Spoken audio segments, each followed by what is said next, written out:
Hello friends, in this video मैं discuss करूंगा inheritance base and constructor method overloading in C sharp. तो सबसे पहले इंपॉर्टेंट पॉइंट ये है कि मेथड ओवरलोडिंग के अंदर हम रिटर्न टाइप कंसीडर नहीं करते, यानी कि जो आपका रिटर्न टाइप है that is not consider as part of method overloading. The reason behind is that जो मेथड ओवरलोडिंग होती है that depend on the input parameters and the method name, not the return type. क्योंकि return type का जो decision होता है वो आपका रन टाइम पे होता है कि किस मेथड को उसने कॉल करना है। सो हम कह सकते हैं polymorphism is a mechanism of changing the behaviour based on the inputs. इसका मतलब क्या है, when we change the inputs then automatically the output और बिहेवियर चेंजेस। नाउ अब हम डिस्कस करते हैं inheritance base method overloading. Now a method is defined in the parent class can also be overloaded in child class. This type of overloading is called inheritance base method overloading. तो method overloading का मैंने last video में जो programme बनाया था उसको मैं अब कन्वर्ट करूंगा पेरेंट चाइल्ड रिलेशनशिप में, और अब पेरेंट का मेथड हम ओवरलोड करेंगे इन द चाइल्ड क्लास। तो हम चलते हैं ऊपर। तो यहाँ पे मैं डिफाइन करता हूँ पेरेंट क्लास। तो इसके अंदर मैं 3 मेथड रहने देता हूँ और नीचे हम डिफाइन करते हैं एक चाइल्ड क्लास। इस क्लास का नाम रख देते हैं child class that is inherited from the parent class. No अब मैं यहां से 2 मेथड कट करके चाइल्ड क्लास में रख देता हूं मैं। तो इसने पेरेंट क्लास के मेथड को ओवरलोड कर दिया इन द चाइल्ड क्लास। तो पेरेंट क्लास में आपके पास कितने मेथड हैं? 3 मेथड हैं। और चाइल्ड क्लास में आपके पास कितने मेथड हैं? 2 मेथड हैं। और 3 मेथड उसके पेरेंट क्लास के हो गए। अब मैं नीचे चलता हूं, इसका नाम मैं चेंज कर देता हूं चाइल्ड क्लास और इसका नाम रहता हूं चाइल्ड क्लास।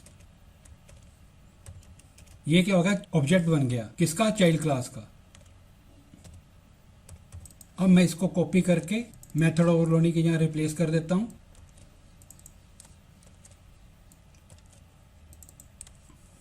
जब हम इसको कंट्रोल F से रन करेंगे तो ये मेरे को आउटपुट क्या देगा? पहला ये void मेथड को कॉल करेगा, दूसरे में मेरे को int 10 दे देगा, तीसरे में मेरे को स्ट्रिंग की वैल्यू दे देगा कोडिंग रैक, फोर्थ में मेरे को दे देगा 10 and coding rack, and fifth method में मेरे को वैल्यू दे देगा कोडिंग रैक एंड 10।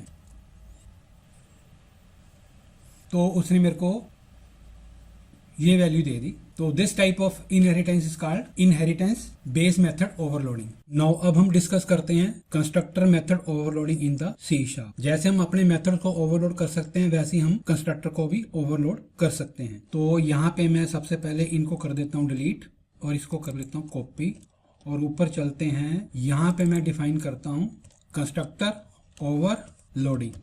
ये आपका डिफॉल्ट कंस्ट्रक्टर हो गया।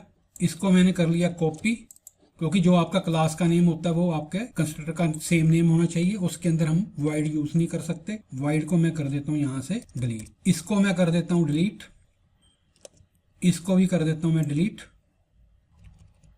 और इसको भी कर देता हूं डिलीट, और ये जो आपकी चाइल्ड क्लास बनाई थी उसको भी कर देता हूं डिलीट। तो ये क्या होगा? मेरा डिफॉल्ट कंस्ट्रक्टर हो गया। अब यहां पे मैं 3 वेरिएबल डिफाइन करूंगा, इंट x, y, z।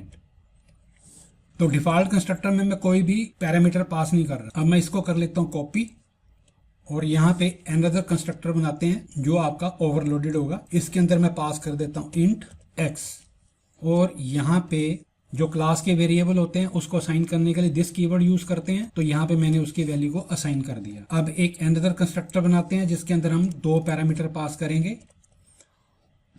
यहाँ पे मैं डालूंगा कॉमा इंट y, और यहाँ पे मैं असाइन कर दूंगा y, और यहाँ पे भी मैं असाइन कर दूंगा y। दिस डॉट y आपका क्या होगा? क्लास का वेरिएबल हो गया। अब इसके अंदर मैं पास करूंगा 3 वैल्यूज, कॉमा इंट z, और यहाँ पे कंट्रोल D, इसको कर देता हूं मैं z और इसको कर देता हूं z। अब इस क्लास के अंदर मेरे पास 4 कंस्ट्रक्टर हो गए, दे ऑल आर ओवरलोडेड। अब अगर मैंने इसकी वैल्यू को प्रिंट करवाना हो तो यहां पे मैं लिखूंगा पब्लिक void शो ब्रैकेट। अब इनकी वैल्यू को प्रिंट करवाते हैं, console dot write line bracket.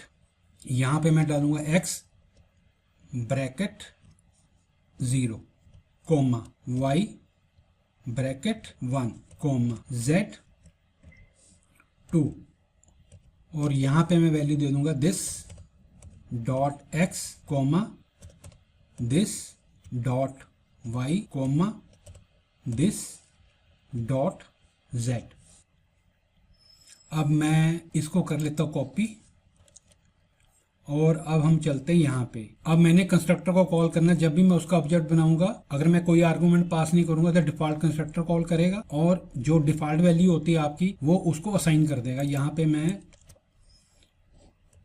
Object 1 और जो ऑब्जेक्ट 1 है ये आपके शो मेथड को कॉल करेगा। तो इस केस में मेरे को वो क्या वैल्यू देगा, डिफॉल्ट वैल्यू क्या होती है आपकी 0, x भी 0 होगा, y भी 0 होगा और z भी 0 होगा क्योंकि मैंने यहाँ पे कोई आर्गुमेंट पास नहीं किया। नाउ मैं इसको कर लेता हूँ copy. Invoke first constructor method, invoke second constructor method, invoke third constructor method, invoke fourth constructor method. अब मैं इसको कर लेता हूँ कॉपी और यहाँ पे पेस्ट कर देता हूँ। जो आपका सेकंड मेथड होगा उसके अंदर मैं यहाँ पे पास कर देता हूँ 10 और इसका नाम रख देते हैं 2 और इसको भी कर देते हैं 2।